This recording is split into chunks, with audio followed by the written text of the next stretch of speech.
Democrats are speaking out on the issues that matter. Democrats are fired up.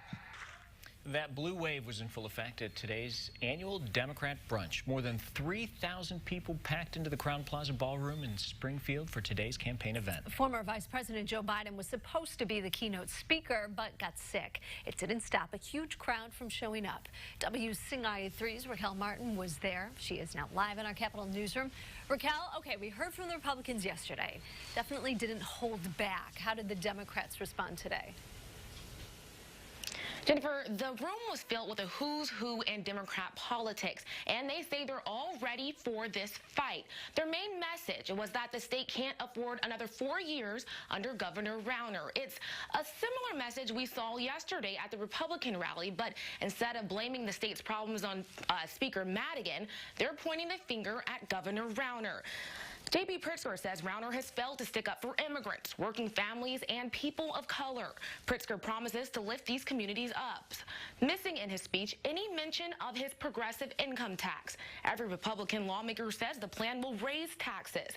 Pritzker denies that, but still can't explain in detail how the plan will play out.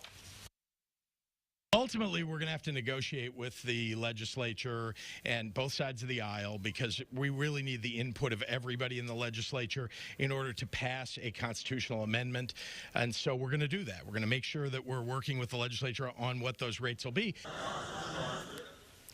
Before heading to the fairgrounds, Pritzker held a press briefing, but danced around most of the issues. Rauner continues to accuse Pritzker of being Madigan's candidate. Pritzker brushed the label off, but would not criticize the speaker. He calls himself independent and willing to work with anyone on both sides of the aisle. Now, Election Day is now just 3 months away, and things are definitely heating up. Right now, both campaigns have been trolling each other over Snapchat. Governor Rauner took things even further, launching a corruption scavenger hunt on the Illinois State Fairgrounds today. Now, definitely things heating up there, but that same energy is trickling down on the ballot. Coming up tonight at 6, I'll have more details about all the races taking place.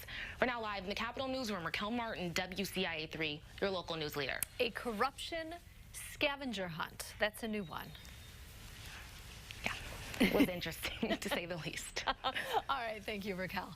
Now, South Bend's mayor and 2020 presidential prospect filled Biden's spot as keynote speaker. He told the crowd he couldn't pass up on the opportunity to speak to a room full of fellow Midwest Democrats.